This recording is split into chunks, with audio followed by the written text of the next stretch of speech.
نتقاسم معهم الذكريات، نستمع إلى أغانيهم، نستمتع بأحاديثهم. هم مثلنا ولكنهم على خلافنا، يلقبون بسفراء النجوم. مبدعون، فنانون، سياسيون، كل في مجاله. هم ضيوف سفراء النجوم.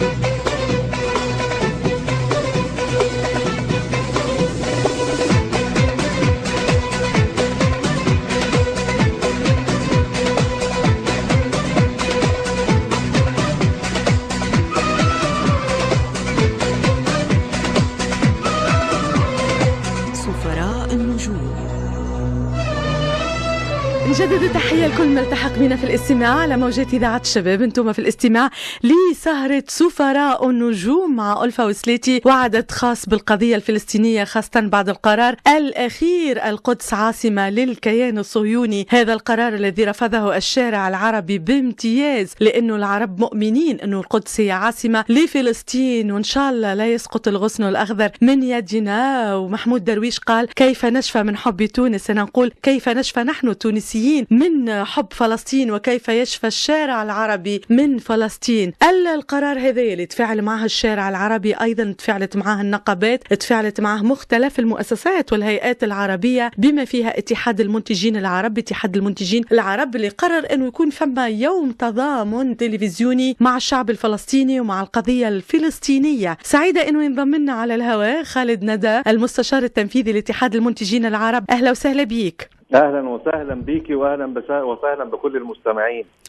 احنا فرحانين برشا انك تكون موجود معنا في اذاعه الشباب، وكان بودي انه اللقاء ربما انه نحكي على الانتاج العربي او مستجدات هذا المجال، لكن اليوم الواقع يفرض نفسه. نحكي على القضيه الفلسطينيه، القضيه الفلسطينيه اللي هي جزء لا يتجزا من مونديال القاهره على امتداد سنوات، بدليل انه مخصصين لها مسابقه خاصه، وايضا هي ركن من الاركان اللي تم تداولها في مختلف المؤتمرات. حاليا قررتم انه تكون عندكم ظاهرة إعلامية فضائية، هي يوم التضامن العربي من أجل القدس عربية. هذا القرار، خلينا نرجع للاتحاد، معناها ما سبق هذا القرار. نعرف قرار ترامب، لكن انتم كيفاش كان كواليس اتحاد المنتجين العرب؟ كيفاش توصلتوا لهذا الاتفاق؟ والله يا ستي، احنا من زمان قوي، من التسعينات مع بداية اتحاد المنتجين العرب، احنا عملنا أكثر من تظاهرة خاصة بفلسطين وخاصة بالقدس عموما. يعني كل ملتقياتنا ومنتدياتنا ومونديالاتنا احنا دايما بنخصص جزء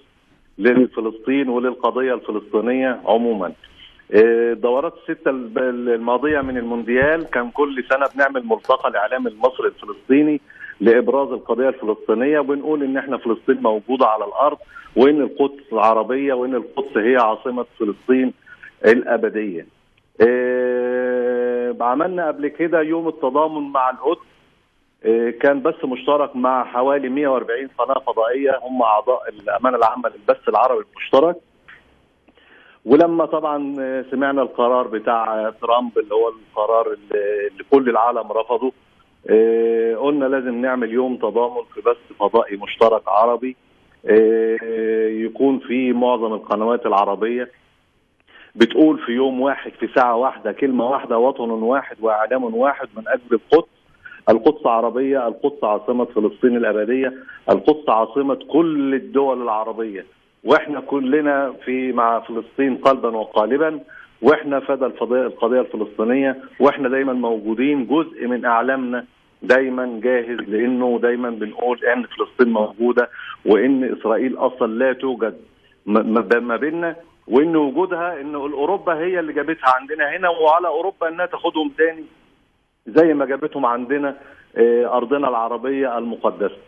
أنت مستشار تنفيذي لاتحاد المنتجين العرب، وأيضا عندك علاقة كبيرة بالإعلام. في السنوات الأخيرة القضية الفلسطينية يعني فما عتب حتى من الفلسطينيين أنفسهم، يقولك تم تجاهل القضية الفلسطينية في ظل ما يسمى بثورات الربيع العربي، يعني ما عادش هي الأولوية في الإعلام. هذايا تعتبر أنت جزئية كان المفروض أنه نتفتنوا لها، واليوم حان الوقت خاصة مع هذا القرار الجائر أنه فلسطين ترجع في صدارة الإعلام العربي؟ والله أنا معاكي، يعني هو المفروض ان احنا النهارده حتى في اعمالنا الدراميه في الفتره الاخيره معظم الاعلام العربي او اللي هو الانتاجيات العربيه برضه مهمشه موضوع القدس ومهمشه موضوع فلسطين. كان دايما اعمالنا الانتاجيه دايما بيبقى فيها جزء للاشاره لفلسطين، لقضايانا العربيه، لقضيه القدس عموما، لقضيه اللاجئين، لقضايا كل القضايا المتعلقه بفلسطين.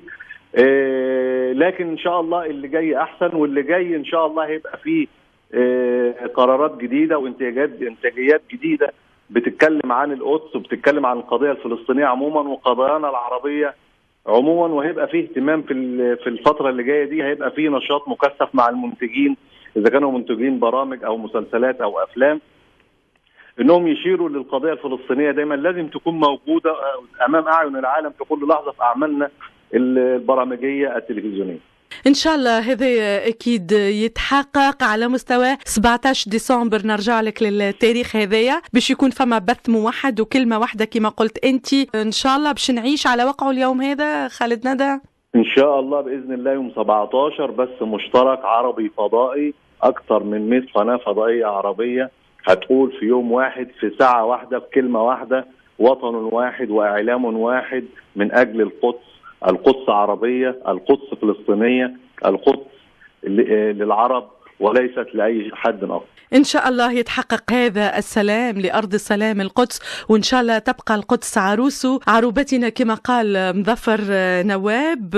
نتمنى التوفيق لهذا اليوم، وأيضا نقول تحية من القلب لاتحاد المنتجين العرب على هذا التضامن الكلي مع القضية الفلسطينية، أنه تكون منذ نشأته القضية الفلسطينية هي من أولوياته، وأيضا أنه تكون الشغل الشاغل لا قولا فقط ولكن قول وممارسة. أستاذ خالد ان شاء الله باذن الله، وانا سعيد ان انا معاكي دلوقتي، وبقول ان شاء الله لكل اخواننا في فلسطين ان شاء الله القدس عربيه، وما تقلقوش ان شاء الله كل العرب وكل المسلمين معاكم قلبا واحدا على قلب رجل واحد، وان شاء الله القدس عربيه، القدس عربيه، القدس عربيه. ان شاء الله القدس عربيه كما قلت الاستاذ خالد ندى المستشار التنفيذي لاتحاد المنتجين العرب. ان شاء الله يا ربي انه الجميع يصلي في القدس، القدس التي تحدث عنها محمود درويش هي ام البدايات وام النهايات، كانت تسمى فلسطين وصارت تسمى فلسطين. باش نبقى مع صوت محمود درويش. تحيه ليك الاستاذ خالد ندى، كنت معنا مباشره من القاهره. ونذكر انه الحدث 17 ديسمبر 2017 باش يكون بث موحد على مستوى 100 قناة عربية لتقول جميعها انه القدس عاصمة لفلسطين. على اوتار الحرية نلتقي دائما مع تحية الفوسليتي.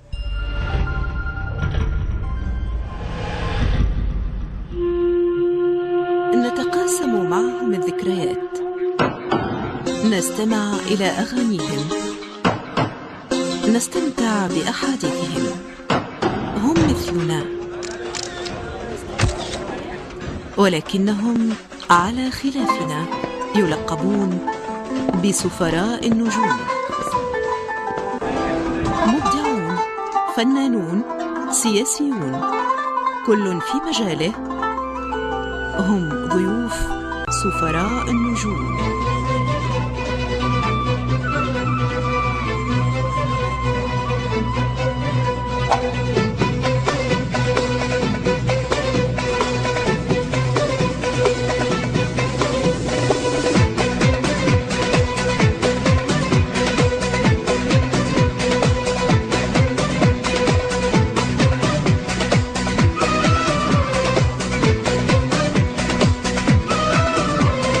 سفراء النجوم.